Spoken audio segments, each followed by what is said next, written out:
तो welcome to my YouTube channel English with Preeti. आज मैं एक और नई स्टोरी के साथ आपके सामने आई हूँ और आज जो मैं स्टोरी लेकर आई हूँ बहुत ही मज़ेदार और बहुत ही अच्छी स्टोरी होने वाली है। तो लास्ट तक जरूर देखें और इसके साथ आपको प्रोनाउंसिएशन का ही पता चलेगा और ग्रामर की पार्ट को भी मैं क्लियर करूँगी। तो अगर आप इस चैनल पे न्यू है तो लाइक एंड सब्सक्राइब करना बिल्कुल ना भूलें। तो चलिए आज की स्टोरी के साथ आगे बढ़ती हूँ। तो आज के स्टोरी का टाइटल देखते हैं, रियलाइजेशन। तो रियलाइजेशन का मतलब होता है एहसास।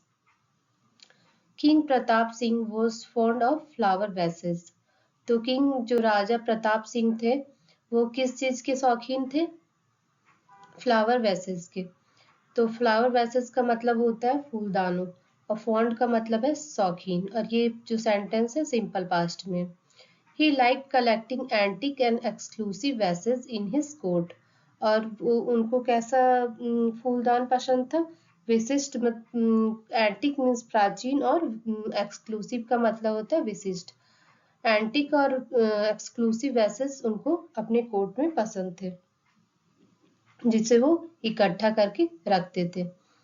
He had 15 exquisite vases in his palace which he valued greatly. उनके महल में 15 ऐसा बेहतरीन फूलदान था जिसको वो बहुत मतलब कद्र करते थे जिसकी। They were the things of beauty and antics. वो बहुत सुंदर और प्राचीन वस्तुएं थी।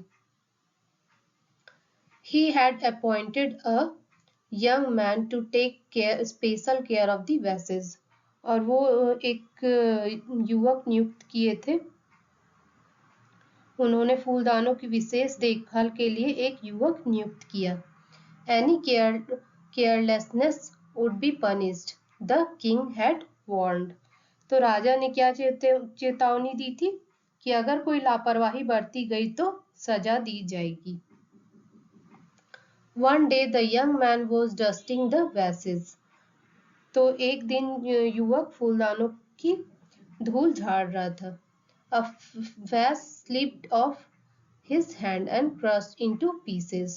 तो उसके हाथ से क्या हुआ कि वो फूलदान जो है फिसलकर टुकड़े टुकड़े हो गए। The news of the destruction of the vase reached the king. तो यह बात किसके कानों तक पहुंच गई? राजा के कान तक पहुंच गई ये न्यूज कि फ्लावर जो वेस था वो टूट गया। The angry king ordered the young man to be brought to the royal court. तो राजा ने क्या युवक को शाही दरबार में लाने का आदेश दिया गया। The king gave death sentence to the young man without allowing him to present his case.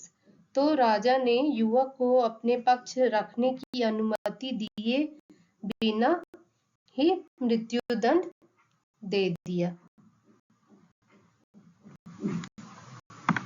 And the unfortunate young man was to be hanged. जब अगले दिन जब उस बदकिस्मत युवक को फांसी दी जानी थी, अनफॉर्चुनेट का मतलब होता है बदकिस्मत, तो फांसी देने जा ही रहे थे तब the king himself appeared there. तो राजा खुद वहां उपस्थित हुए। Everyone and everything was set for the punishment. और हर कोई और हर चीज सजा के तैयार थी। अकॉर्डिंग टू द रूल्स, नियमों के अनुसार, the young man was asked his last wish.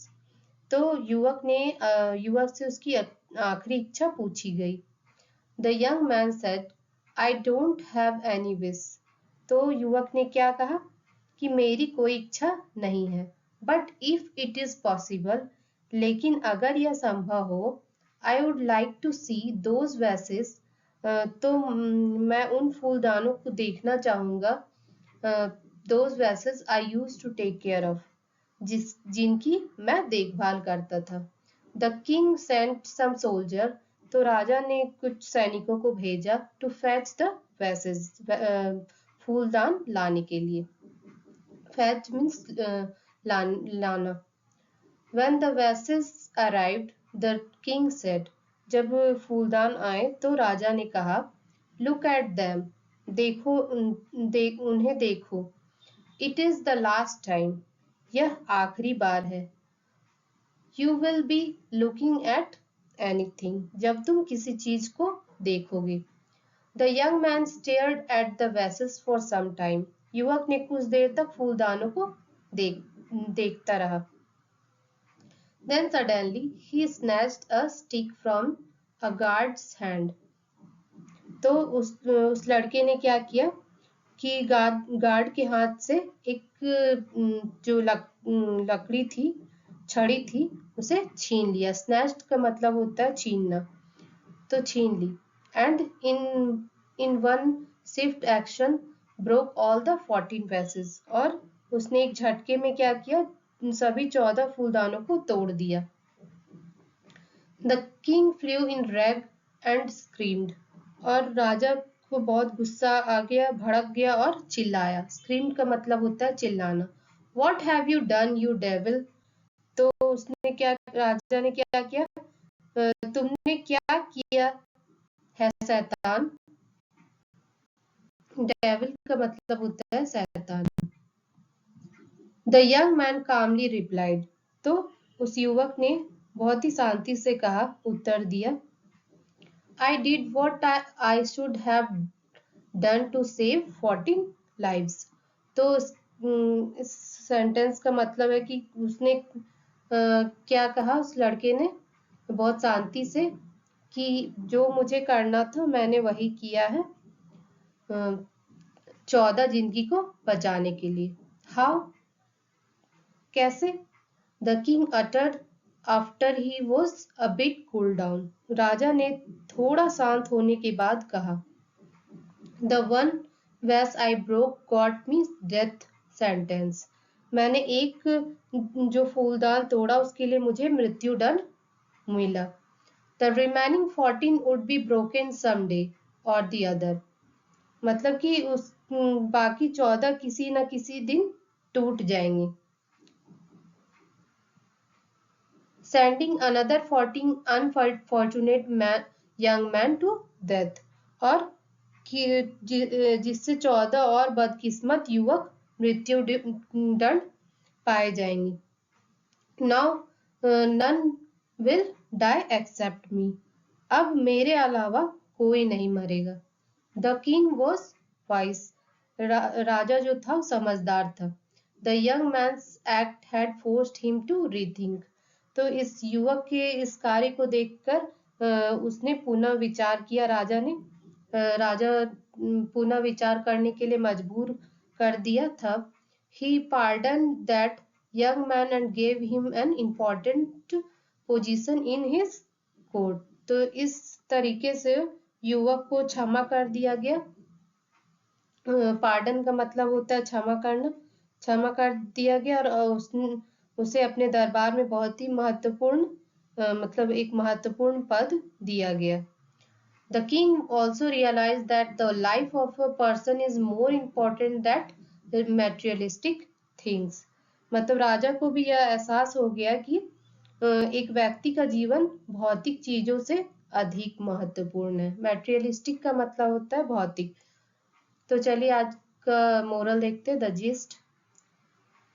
One should not act in anger, मतलब किसी को क्रोध में आकर and pass on harsh judgement like a death sentence, और क्रोध में आकर मृत्यु दंड जैसा कठोर निर्णय नहीं देना चाहिए। Life is more important then inanimate object, जीवन एक निर्जीव वस्तु से बहुत अधिक महत्वपूर्ण है। तो मुझे तो ये स्टोरी बहुत ही अच्छी लगी। अगर आपको अच्छी लगी हो तो लाइक एंड सब्सक्राइब करना बिल्कुल ना भूलें। Thank you.